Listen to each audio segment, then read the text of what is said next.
स्वागत है दोस्तों। इस वीडियो में हम भागवत गीता के चौथे अध्याय दिव्य ज्ञान के बारे में बताएंगे और ये हमारी सीरीज संपूर्ण भागवत गीता की 5वीं वीडियो है। इस वीडियो में पहले श्लोक से 42वें श्लोक तक अनुवाद है। इस वीडियो को पूरा देखें क्योंकि अधूरा ज्ञान बहुत ही ज्यादा हानिकारक है और सनातन धर्म में किसी कथा को आधा छोड़ देना अच्छा नहीं माना जाता। तो शुरू करते हैं वीडियो को। कुरुक्षेत्र के मैदान में जहां विशाल सेनाएं युद्ध के लिए तैयार खड़ी थीं, अर्जुन अपने दिल की गहराइयों में उलझन महसूस कर रहे थे। उनकी इस उलझन को देखते हुए श्री कृष्ण ने भगवद गीता का चौथा अध्याय प्रारंभ किया। श्री कृष्ण ने अर्जुन से कहा, यह ज्ञान मैंने सबसे पहले विवस्वान सूर्य देव को दिया था, जिन्होंने इसे मनु को दिया और मनु ने इसे इक्ष्वाकु को सौंपा। इस प्रकार यह राजर्षियों के माध्यम से क्रमशः प्रवाहित होता गया, लेकिन समय के साथ यह महान ज्ञान लुप्त होता चला गया। आज श्री कृष्ण ने आगे बताया, मैं उसी प्राचीन योग को तुम्हें सिखा रहा हूं क्योंकि तुम मेरे भक्त और मित्र हो। श्री कृष्ण की बातों से अर्जुन को यह समझ में आया कि ज्ञान का यह प्रसार न केवल एक सिखावन है बल्कि एक विशेष अनुग्रह भी है जो चुनिंदा लोगों को ही प्राप्त होता है।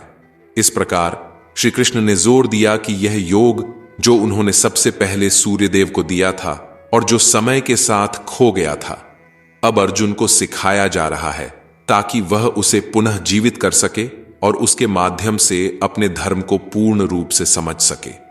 यह समझाने का उद्देश्य यह भी था कि ज्ञान का प्रवाह अनवरत चलता रहे और समय समय पर उसे नवीनीकृत किया जा सके। अर्जुन ने इस वार्तालाप को ध्यान से सुना और उनके मन में उपजी उलझनों को समझने की कोशिश की। उनकी समझ में आया कि यह ज्ञान उनके लिए न केवल एक शिक्षा है बल्कि एक अमूल्य निधि भी है जो उन्हें अपने जीवन की दिशा में मार्गदर्शन करेगी। अर्जुन ने श्री कृष्ण के बताए गए ज्ञान के प्रवाह को सुना और उन्होंने सोचा कि यदि यह ज्ञान इतना प्राचीन है तो फिर यह कैसे संभव है कि श्री कृष्ण ने विवस्वान को यह ज्ञान दिया था।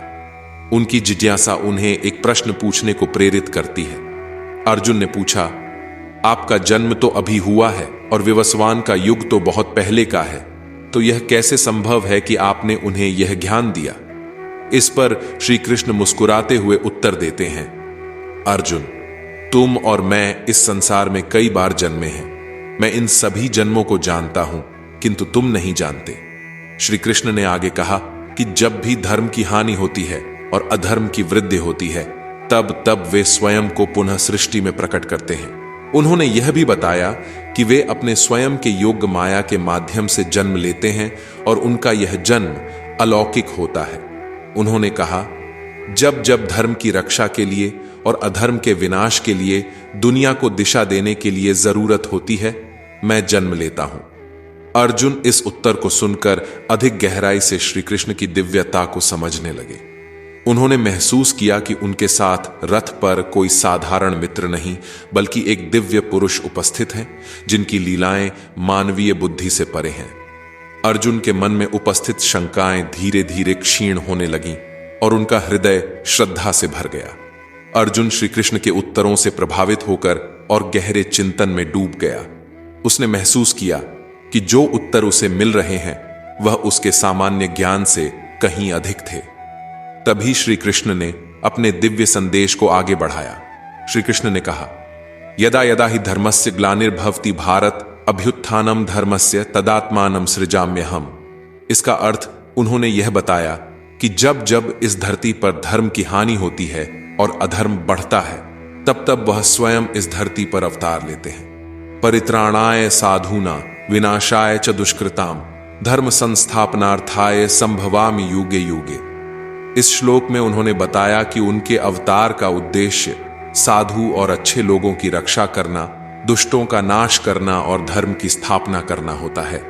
आगे उन्होंने कहा, जन्म कर्म च मे दिव्यम एवं यो वेत्ति तत्वतः त्यक्त्वा देहम पुनर्जन्म नयति मामेति सोर्जुन। इस श्लोक के माध्यम से श्री कृष्ण ने स्पष्ट किया कि जो व्यक्ति उनके दिव्य जन्म और कर्म को वास्तविकता में समझ लेता है वह मृत्यु के बाद पुनर्जन्म के चक्र से मुक्त हो जाता है और उनके आत्मा में लीन हो जाता है। अर्जुन ने इस गहरे संदेश को सुना और समझा। उसने आंखें बंद की और कुछ पल के लिए गहरी सांस ली, महसूस करते हुए कि उसके भीतर की अनिश्चितताएं और भय धीरे धीरे कम हो रहे हैं। वह अब भगवान के इस संदेश को अपने हृदय में संजोने लगा था कि उसकी रक्षा के लिए और धर्म की स्थापना के लिए दिव्य शक्ति सदैव सक्रिय है। अर्जुन ने जब श्री कृष्ण की बातों को गहराई से समझा तो उसके मन में उठ रहे संदेह और भ्रम कुछ कम हुए। श्री कृष्ण ने फिर अपनी वाणी जारी रखी। उन्होंने कहा, वीतराग भय क्रोधा मनमया मामुपाश्रिता बहवो ज्ञानतापसा पूता मद भाव मागता। इस श्लोक का अर्थ बताते हुए उन्होंने समझाया कि कई लोग जो राग, भय और क्रोध से मुक्त होकर मेरी शरण में आते हैं और ज्ञान की तपस्या करते हैं, वे शुद्ध होकर मेरे भाव को प्राप्त करते हैं। ये यथा माम प्रपद्यन्ते तांस्तथैव भजाम्यहम मम वर्तमानु वर्तन्ते मनुष्या पार्थ सर्वशः। श्री कृष्ण ने आगे कहा कि जिस प्रकार लोग मुझे समर्पण करते हैं, मैं भी उन्हें उसी प्रकार प्रतिसाद देता हूं। सभी मनुष्य, हे पार्थ, मेरी राह पर चलते हैं। इसके बाद उन्होंने कहा, कांक्षणतः कर्मणाम सिद्धिम यजंत इह देवता क्षिप्रम ही मानुष्य लोके सिद्धिर्भवति कर्मजा। इस श्लोक में उन्होंने समझाया कि इस मानवीय लोक में कई लोग अलग अलग देवताओं की उपासना करते हैं और अपने कर्मों की सिद्धि की आशा करते हैं। अर्जुन ने यह सब सुनकर गहरी सांस ली और उसने अपने अंदर की शक्ति को महसूस किया। उसे एहसास हुआ कि श्री कृष्ण के मार्गदर्शन में वह न केवल युद्ध की अपनी भूमिका को समझ पाया, बल्कि जीवन के गहरे अर्थों को भी समझने लगा था। वह तैयार था कि अपने धर्म की रक्षा के लिए सही कार्य के लिए खड़ा हो। अर्जुन अब शांत और ध्यान मग्न बैठा था। श्री कृष्ण के प्रत्येक शब्द को गंभीरता से समझने की कोशिश कर रहा था। श्री कृष्ण ने अपनी उपदेश की गहराई में जाते हुए कहा, चातुर्वर्ण्यम मया सृष्टम गुणकर्म विभागशः तस्य कर्तारम पीमाम विद्या कर्तारम अव्ययम। इस श्लोक में भगवान ने बताया कि 4 वर्ण, जो कि ब्राह्मण, क्षत्रिय, वैश्य और शूद्र हैं, उन्हें उनके गुणों और कर्मों के आधार पर मैंने सृजित किया है। यद्यपि इस सृष्टि का कर्ता मैं हूं, मुझे अकर्ता और अव्यय समझो। न मां कर्माणि लिम्पन्ति न मे कर्म फल्ले स्पृहा इति मां यो भिजानाति कर्म भिर्नस बध्यते। इसके बाद भगवान ने आगे कहा कि कर्म मुझे बांध नहीं सकते, न ही मैं कर्मों के फल की इच्छा रखता हूं। जो व्यक्ति मुझे इस प्रकार से जानता है, वह कर्मों से बंधा नहीं रहता। एवं झात्वा कृतम कर्म पूर्वैरपि मुमुक्षुभे कुरु कर्मैव तस्मात् त्वं पूर्वैः पूर्वतरम कृतम। आखिरी श्लोक में श्री कृष्ण ने अर्जुन से कहा कि इस प्रकार की समझ के साथ हमारे पूर्वजों ने भी कर्म किए हैं, इसलिए तुम भी अर्जुन पूर्वजों द्वारा किए गए कर्म को आगे बढ़ाते हुए कर्म करो। अर्जुन ने इन शिक्षाओं को सुना और समझा कि किसी भी कर्म को करते समय उसके फल की चिंता किए बिना निष्काम भाव से कर्म करना चाहिए। उसने महसूस किया कि इससे न केवल वह स्वयं मुक्त हो सकता है, बल्कि समाज के लिए भी योगदान दे सकता है। अर्जुन ने अपने धनुष को मजबूती से पकड़ा और युद्ध के मैदान में अपने कर्तव्य की ओर दृष्टि डाली। निश्चय किया कि वह अपने धर्म का पालन करेगा, निष्काम कर्म की इस गहरी समझ के साथ। अर्जुन ने भगवान कृष्ण से पूछा, हे कृष्ण, कर्म का सही स्वरूप क्या है और अकर्म क्या है? इन्हें कैसे पहचाना जा सकता है? भगवान कृष्ण ने उत्तर दिया, अर्जुन, यह जानना कि कौन सा कर्म करना है और किसे अकर्म कहते हैं, विद्वानों के लिए भी कठिन है। कर्म और अकर्म का विवेचन गहन है। उन्होंने आगे समझाया, जो कर्म करता है बिना किसी लालच के, वही वास्तव में कर्म नहीं कर रहा होता, और जो व्यक्ति कर्म करते हुए भी कर्म के फल की इच्छा नहीं रखता, उसे अकर्म कहा जाता है। श्री कृष्ण ने यह भी बताया, कर्म की सबसे श्रेष्ठ अवस्था यह है कि कोई व्यक्ति कर्म को बिना किसी आसक्ति के करे और उस कर्म से कोई भी कलमश ना लगे। वही सच्चा कर्मयोगी है जो कर्म और अकर्म में विभेद कर सके। अर्जुन ने इन बातों को ध्यान से सुना और विचार किया कि कैसे उसे अपने कर्मों को बिना किसी आसक्ति और लालच के करना है। उसने महसूस किया कि इस प्रकार से कर्म करने से वह न केवल आत्मिक शांति प्राप्त कर सकता है, बल्कि युद्ध के मैदान में भी अधिक संयमित और प्रभावी बन सकता है। अर्जुन ने इस नई समझ के साथ अपने मन को स्थिर किया और युद्ध के लिए तैयार होने का निश्चय किया, जिसमें उसका ध्यान केवल अपने धर्म को निभाने पर था, बिना किसी फल की इच्छा के। अर्जुन अपनी समझ को और गहरा करते हुए भगवान कृष्ण से पूछता है कि एक आदर्श कर्मयोगी कैसा होता है। भगवान कृष्ण उसे उत्तर देते हुए कहते हैं, वह व्यक्ति जो कर्म करते हुए भी कर्मों से असंग है और जिसके सभी कर्म संयमित और बुद्धि द्वारा नियंत्रित हैं, वह यथार्थ में सभी कर्मों को जला देता है। भगवान आगे समझाते हैं, ऐसे कर्मयोगी के लिए सभी कर्म विनाशी हो जाते हैं, क्योंकि उसकी क्रियाएं स्वार्थ रहित होती हैं। वह जिन कर्मों को करता है उनमें वह ना तो किसी प्रकार की इच्छा रखता है और ना ही उनके फल की आशा। ऐसा व्यक्ति, कृष्ण ने जोर देकर कहा, अपने मन को सभी वासनाओं से मुक्त कर लेता है और संतुष्ट रहता है अपने आत्मन में ही। उसे किसी बाहरी वस्तु की आवश्यकता नहीं होती। उसकी संतुष्टि आंतरिक होती है और वह सभी कर्मों को बिना किसी आसक्ति के करता है। अर्जुन इन शिक्षाओं को समझते हुए महसूस करता है कि उसकी यात्रा अब एक नए आयाम में प्रवेश कर चुकी है। वह न केवल अपने धर्म का पालन कर रहा है, बल्कि उसे एक ऐसे आदर्श कर्मयोगी के रूप में विकसित होने का मार्ग भी दिखाई दे रहा है, जो अपने कर्मों से मुक्त होकर केवल धर्म के अनुसार चलता है। इसी सोच के साथ अर्जुन ने अपने अंतर्मन में एक नई शक्ति का अनुभव किया, जो उसे निरंतर आगे बढ़ने की प्रेरणा दे रही थी। अर्जुन की गहराई से आध्यात्मिक जिज्ञासा और भी विस्तारित होती जा रही थी। भगवान कृष्ण ने उसे ब्रह्मार्पण की अवधारणा समझाई, जो कि एक विशुद्ध कर्मयोगी की जीवन शैली होती है। भगवान कृष्ण ने कहा, अर्जुन, वह जो अपने कर्मों को ब्रह्म को समर्पित करता है और जिसे ब्रह्म ही सब कुछ नजर आता है, उसके लिए ब्रह्म ही आहुति है, ब्रह्म ही अग्नि है और ब्रह्म ही हवन है। उन्होंने आगे कहा, ऐसा व्यक्ति जब ब्रह्म की अग्नि में सभी कर्मों को आहुति देता है, उसे कर्मों की बंधन से मुक्ति मिल जाती है। यह एकता का अनुभव ही सच्चे कर्मयोगी का पथ प्रशस्त करता है। अर्जुन ने समझा कि जीवन के हर क्षण को पवित्रता और समर्पण के साथ जीना, यही सच्चा ध्यान और योग है। उसने देखा कि कैसे हर एक कर्म दिव्यता को समर्पित हो सकता है और कैसे हर एक पल में आध्यात्मिकता की गहराई को अनुभव किया जा सकता है। इसी सोच के साथ अर्जुन के हृदय और मन में एक नई शांति का अनुभव हुआ।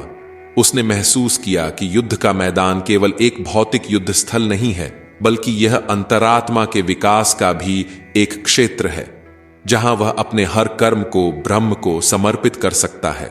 कृष्ण ने उसे विभिन्न प्रकार की यज्ञ साधनाओं के बारे में बताना शुरू किया, जिससे विभिन्न साधक अपनी आध्यात्मिक प्रगति करते हैं। कृष्ण ने कहा, अर्जुन, कुछ योगी देवताओं के प्रति दिव्य यज्ञ अर्पित करते हैं, जबकि अन्य यज्ञ की अग्नि में स्वयं को आहुति देते हैं। उन्होंने समझाया कि कैसे कुछ योगी इंद्रियों को नियंत्रित करने के लिए शारीरिक इंद्रियों की शक्तियों को आत्मसंयम की अग्नि में होम करते हैं, और भी हैं जो अपने श्रवण, दर्शन और अन्य इंद्रियों के कार्यों को इंद्रिय ज्ञानाग्नि में समर्पित करते हैं। कृष्ण ने जारी रखा, उन्होंने बताया कि यह सभी कर्मों को आत्मसात करने का एक तरीका है, जिससे आत्मा की शुद्धि होती है और आंतरिक शांति की प्राप्ति होती है। अर्जुन को यह समझ में आने लगा कि यज्ञ केवल बाहरी क्रिया नहीं है, बल्कि यह आत्म संयम और आत्मसमर्पण की गहराई से जुड़ी आंतरिक प्रक्रिया भी है। उसने महसूस किया कि यज्ञ के इन विभिन्न रूपों का अभ्यास करके वह न केवल अपने कर्मों को शुद्ध कर सकता है, बल्कि अपनी आत्मा को भी विकसित कर सकता है। यह जानकारी अर्जुन के लिए नए द्वार खोल रही थी और उसके हृदय में गहरी शांति और उत्साह का संचार हुआ। उसे एहसास हुआ कि प्रत्येक यज्ञ, चाहे वह किसी भी रूप में हो, जीवन के सच्चे अर्थ को समझने का एक मार्ग है। कृष्ण ने कहा, अर्जुन, कुछ योगी अपने धन को दान करके यज्ञ करते हैं, तो कुछ तपस्या द्वारा, कुछ योग साधना के द्वारा, तो कुछ अध्ययन के माध्यम से अपने ज्ञान का यज्ञ करते हैं। उन्होंने आगे बताया कि कुछ योगी अपनी सांसों का भी यज्ञ करते हैं। वे अपनी सांस को विनियमित करते हुए प्राणायाम के माध्यम से प्राण को अपान में और अपान को प्राण में मिलाते हुए उसे यज्ञ की तरह समर्पित करते हैं। कृष्ण ने समझाया। उन्होंने अर्जुन को बताया कि यह प्रक्रिया जीवन ऊर्जा को संतुलित करती है और आत्मिक चेतना को उजागर करती है। अर्जुन ने ध्यान से सुना और उसे एहसास हुआ कि यज्ञ केवल पूजा की वेदी पर ही नहीं होता, बल्कि हर वह क्रिया जो सात्विक भावना से की जाती है वह यज्ञ कहलाती है। उसने समझा कि अपनी प्रत्येक क्रिया को ईश्वर को समर्पित करना ही वास्तविक यज्ञ है। इस ज्ञान को ग्रहण करते हुए अर्जुन का मन और भी प्रशांत हुआ और उसे अपने जीवन के उद्देश्य की ओर अधिक स्पष्टता मिली। वह समझ गया कि अपने कर्मों को यज्ञ के रूप में अर्पित करना ही वास्तविक धर्म है और यही उसे अपने धर्म के प्रति अधिक सजग बनाए रखेगा। कृष्ण ने अर्जुन को यज्ञ की विविधताओं का और अधिक वर्णन किया। वे उसे बताते हैं कि कैसे विभिन्न योगी और आर्षि अपने अपने तरीकों से यज्ञ करते हैं और इन यज्ञों के माध्यम से वे कैसे अपनी आत्माओं को शुद्ध करते हैं। कृष्ण ने बताया, अर्जुन, कुछ योगी अपनी इंद्रियों को नियंत्रित करने के लिए उन्हें अग्नि में यज्ञ करते हैं। कुछ अपनी जिह्वा को वश में करते हुए स्वाद के प्रलोभनों को त्याग देते हैं। उन्होंने आगे समझाया, और कुछ अपने भोजन को प्राणायाम में बलिदान कर देते हैं, जिससे उनकी प्राण शक्ति का विकास होता है। इसके अलावा कृष्ण ने जोड़ा, कुछ अपने ज्ञान को यज्ञ के रूप में प्रस्तुत करते हैं और इस तरह से अपने आप को पवित्र करते हैं। अर्जुन ने सोचा कि कैसे यज्ञ के ये विभिन्न रूप न केवल भौतिक और मानसिक पवित्रता की ओर ले जाते हैं, बल्कि ये सभी क्रियाएं आत्मिक उन्नति के पथ पर भी ले जाती हैं। कृष्ण ने समझाया, ये सभी यज्ञ विभिन्न योगी द्वारा अनुष्ठित किए जाते हैं, जो उनकी अपनी आध्यात्मिक उन्नति के अनुरूप होते हैं। हर एक यज्ञ उनकी आत्मा को उन्नत करने का माध्यम बनता है। यह सुनकर अर्जुन को यह समझ में आया कि आत्म संयम और सच्चे समर्पण के माध्यम से ही वह अपनी आत्मा की शुद्धि और अंततः मोक्ष की प्राप्ति कर सकता है। उसे एहसास हुआ कि जीवन की हर गतिविधि को यज्ञ के रूप में अर्पित करना ही उसकी सच्ची धर्मनिष्ठा हो सकती है। कृष्ण ने कहा, हे अर्जुन, समझ लो कि ज्ञान यज्ञ सभी यज्ञों में श्रेष्ठ है, क्योंकि सभी क्रियाएं अंततः ज्ञान में समाप्त होती हैं। उन्होंने आगे बताया कि यह ज्ञान अर्जित किया जा सकता है जब कोई विद्वान और अनुभवी गुरु के शरण में जाता है, उनकी सेवा करता है और उनसे प्रश्न पूछता है। जब तुम ऐसे गुरु की सेवा करोगे और संशय निवारण के लिए उनसे प्रश्न पूछोगे तो वे तुम्हें ज्ञान देंगे। कृष्ण ने समझाया कि ज्ञान प्राप्त करने के बाद अर्जुन को यह समझ में आ जाएगा कि किस प्रकार सभी जीव उनमें और उनमें हैं। अर्जुन ने इस पर विचार किया कि कैसे गुरु से मिलने वाला ज्ञान उसके अंदर के अज्ञान और भ्रम को दूर कर सकता है और उसे एक नई दृष्टि प्रदान कर सकता है। कृष्ण की बातें उसे यह दिखाती थीं कि ज्ञान की शक्ति किसी भी अन्य यज्ञ से अधिक महत्वपूर्ण क्यों है। अर्जुन अब तैयार था कि वह उस ज्ञान को सीखने के लिए जिसे कृष्ण समझा रहे थे और यह भी समझने के लिए कि कैसे यह ज्ञान उसे अपने जीवन में सही पथ पर चलने में मदद कर सकता है। उसे यह भी अनुभव हुआ कि ज्ञान उसे वास्तविकता की गहराई तक ले जा सकता है, जहां कोई भ्रांति नहीं होती। अर्जुन, कृष्ण ने कहा, यदि तुम इस ज्ञान को प्राप्त कर लो तो तुम्हारे अंदर की सारी अज्ञानता नष्ट हो जाएगी। यहां तक कि यदि तुम सबसे बड़े पापी में से एक हो तो भी यह ज्ञान तुम्हें पवित्र जल की तरह शुद्ध कर सकता है। उन्होंने अर्जुन को समझाया कि ज्ञान की शक्ति इतनी महान है कि यह किसी भी व्यक्ति को पूर्णता की ओर ले जा सकती है। हे कुंती पुत्र, कृष्ण ने आगे कहा, यह ज्ञान प्राप्त करने का पथ निष्ठा से जुड़ा हुआ है। वह व्यक्ति जो समर्पित भाव से इस ज्ञान का अभ्यास करता है और जिसका मन संदेह से मुक्त होता है, वह शीघ्र ही शांति को प्राप्त करता है। उन्होंने यह भी कहा कि जिनके मन में संदेह होते हैं वे न तो इस दुनिया में सुखी हो सकते हैं और न ही कोई अन्य लोक में। अर्जुन ने ध्यानपूर्वक कृष्ण की बातों को सुना और उनका महत्व समझने लगा। उसने महसूस किया कि ज्ञान के पथ पर चलकर ही वह अपनी आंतरिक शक्तियों को जगा सकता है और अपने जीवन की चुनौतियों का सामना कर सकता है। अर्जुन के मन में अब ज्ञान की महत्ता और निष्ठावान होने की भावना गहराई से बैठ चुकी थी और वह तैयार था इसे अपनी आत्मा में उतारने के लिए। श्री कृष्ण ने अपने उपदेशों को आगे बढ़ाते हुए अर्जुन को ज्ञान की महत्ता और संदेह के प्रति सावधान रहने के बारे में समझाया।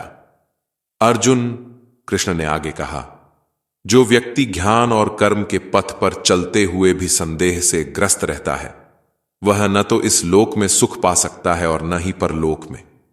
ऐसे व्यक्ति का न तो कोई कल्याण हो सकता है और न ही वह मुक्ति की ओर बढ़ सकता है। कृष्ण ने अपनी बातों को और पुष्ट करते हुए कहा, इसलिए हे पार्थ, तुम्हें अपने मन में उठने वाले संदेहों को ज्ञान की तलवार से काट डालना चाहिए। समर्पण और निष्ठा के साथ कर्म करो, उठो और युद्ध के लिए तैयार हो जाओ। इस उपदेश के माध्यम से अर्जुन को समझ आया कि जीवन में संदेह केवल अवरोध पैदा करते हैं। उसे अब यह भी स्पष्ट हो चुका था कि स्थिर बुद्धि और निर्णायक कार्यशीलता ही सफलता के मूल तत्व हैं। इन शब्दों को सुनकर अर्जुन का हौसला बढ़ा और उसका मन अधिक दृढ़ और निश्चयी हो गया। उसने महसूस किया कि वह युद्ध में अपनी जिम्मेदारियों को बिना किसी संशय के पूर्ण कर सकता है। यह उसके लिए एक नई शुरुआत का संकेत था, जहां वह अपनी आंतरिक शंकाओं को परे रखकर कर्तव्य पथ पर अग्रसर हो सके। हमारी इस भागवत गीता सीरीज के 5वीं वीडियो का यही अंत होता है। अगर आपने पहला भाग नहीं देखा है तो हमने अंत में वीडियो लगा दी है और एंड स्क्रीन पर पूरी सीरीज की प्लेलिस्ट लगा दी है। कृपया उस पर क्लिक करके देखें और हमारे चैनल को सब्सक्राइब जरूर करें। कमेंट में जय श्री कृष्ण भी लिखें। इसी के साथ शब्द को विराम देते हैं। जय श्री कृष्ण।